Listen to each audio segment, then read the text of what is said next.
Kemudian iblis bertelur 10 butir dan dari setiap butir telur keluar 70 anak.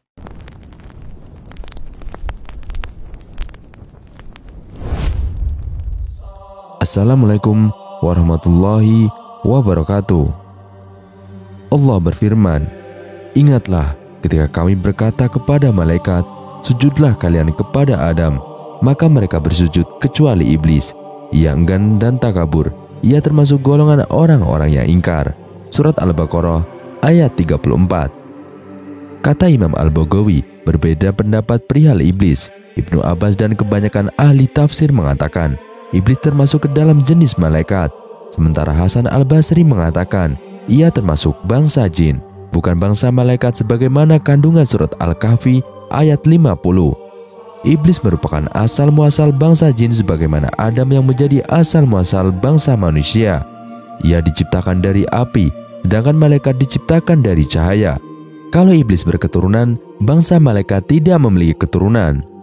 Dari kedua pendapat ini, pendapat pertama lebih sahih kata Imam Al-Baghawi, karena perintah sujud pada surat Al-Baqarah ayat 34 ditujukan kepada malaikat. Iblis termasuk golongan jin, maksudnya malaikat penjaga surga. Menurut Said bin Jubair, iblis termasuk malaikat yang beribadah di surga. Menurutnya ada sekelompok malaikat yang mewarnai perhiasan ahli surga. Ada sekelompok malaikat, kata Imam Al-Baghawi, diciptakan dari api. Sekelompok malaikat ini disebut jin atau tertutup karena tersembunyi dari pandangan mata. Iblis adalah bagian dari kelompok ini. Imam Al-Baghawi mengutip hadis dari Abu Hurairah. Rasulullah SAW bersabda, "Jika anak Adam membaca ayat sajdah, setan menjauh dan menangis. Ia meratap, 'Celaka aku, diperintahkan sujud.' Anak Adam bersujud, ia pun berhak mendapatkan surga. Sedangkan aku diperintahkan untuk bersujud, lalu aku mendurhakainya, maka aku akan berhak mendapatkan neraka."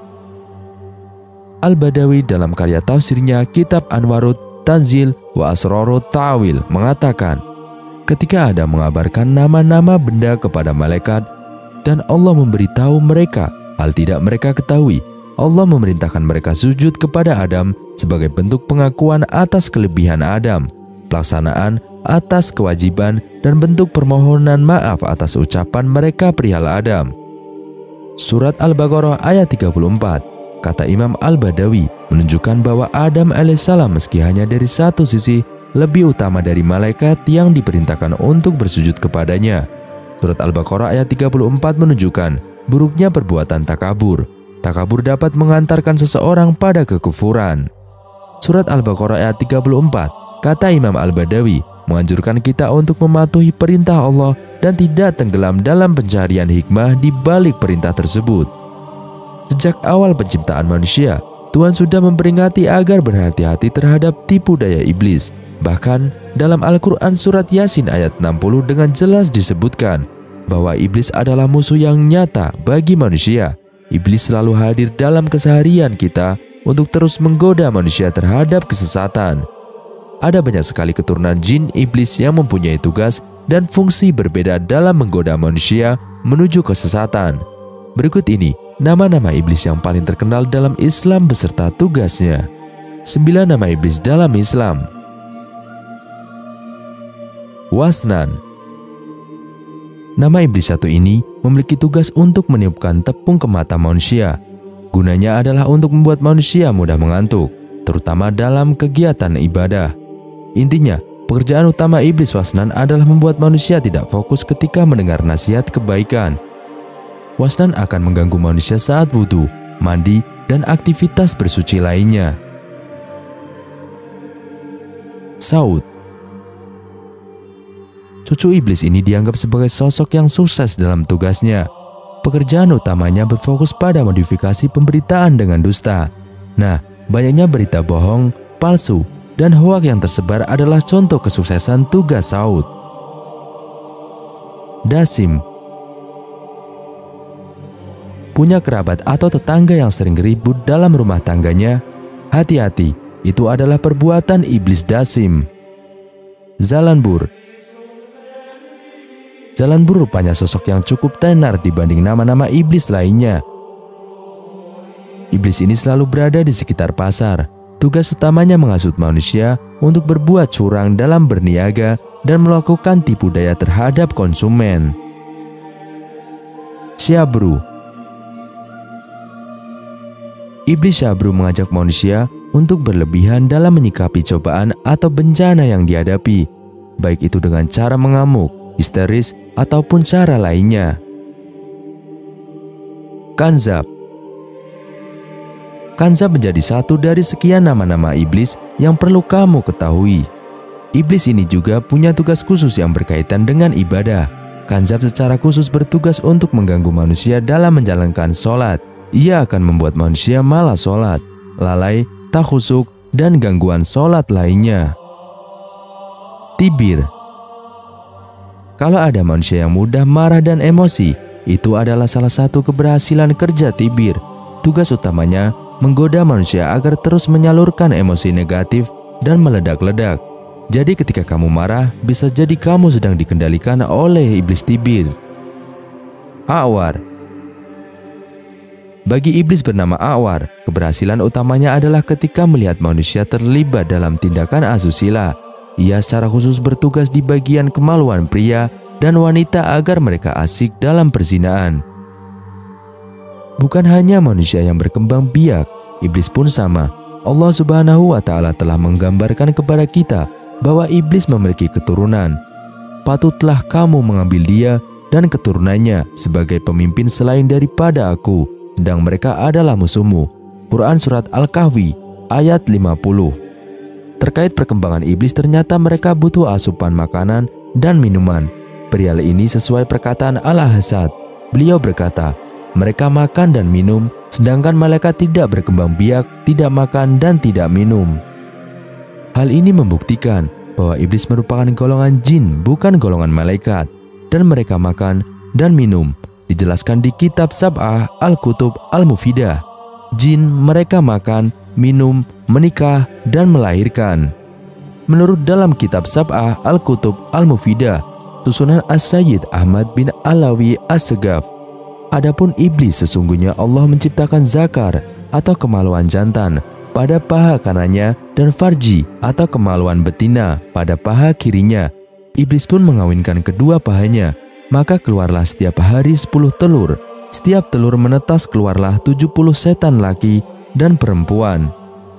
Mengutip seorang tabi'in, Imam Mujahid atau wafat 104 Hijriah dan Imam Al-Qurtubi yang wafat pada 671 Hijriah, dalam tafsirnya menyebutkan asal mula iblis berkembang biak. Mujahid mengatakan, sesungguhnya iblis memasukkan kelamin jantannya ke kelamin betinanya, maka ia pun bertelur 5 butir. Inilah asal mula keturunannya. Imam Al-Qurtubi juga menyebutkan apa yang disebutkan dalam kitab Sab'ah Al-Kutubi Mufidah, yaitu setiap harinya kemudian iblis bertelur 10 butir dan dari setiap butir telur keluar 70 anak. Dikatakan bahwa Allah menciptakan di paha kanannya kelamin jantan dan di paha kirinya kelamin betina. Maka ia pun mengawinkan paha kanannya dengan paha kirinya, maka keluarlah darinya setiap hari 10 telur. Dari setiap telur keluar 70 setan jantan dan betina. Setan itu keluar dan terbang. Setan yang paling tinggi kedudukannya di sisi iblis adalah yang paling besar godaannya terhadap keturunan Adam. Berbeda dengan iblis yang bertelur, jin berkembang biak dengan kawin dan melahirkan. Menurut Abdullah bin Umar, jumlah anak cucu jin 9 kali lipat jumlah manusia. Hal ini karena setiap manusia menurunkan 1 anak, maka jin akan menurunkan 9 anak. Masih dalam kitab Sab'ah Al-Kutub Al-Mufidah disebutkan bahwa Abdul Razak, Ibnu Jarir, Ibnu Munzir, Ibnu Abi Hatim, dan Al-Hakim meriwayatkan bahwa Abdullah bin Umar radhiyallahu anhu mengatakan, sesungguhnya Allah membagi manusia dan jin 10 bagian, 9 bagian jin dan 1 bagian manusia. Maka tidaklah manusia menurunkan seorang anak kecuali jin menurunkan 9 anak. Perkembangan jin dan manusia jika dibandingkan adalah 9:1. Hal ini sesuai dengan perkataan Abdullah Umar, jika sesungguhnya Allah Subhanahu wa Ta'ala membagikan manusia dan jin itu ke dalam 10 bagian, 9 bagian adalah jin dan 1 bagian adalah manusia. Tidak seorang pun manusia yang melahirkan seorang anak kecuali jin melahirkan 9 anak. Hadis riwayat Ibnu Abdil Bar, Ibnu Jarir, Hakim, dan Ibnu Adi Hatif. Jika melihat perbandingannya, tentu saja jumlah mereka lebih banyak daripada manusia. Dalam penjelasan lain dijelaskan bahwa jin, khususnya iblis, berkembang biak dengan cara lain.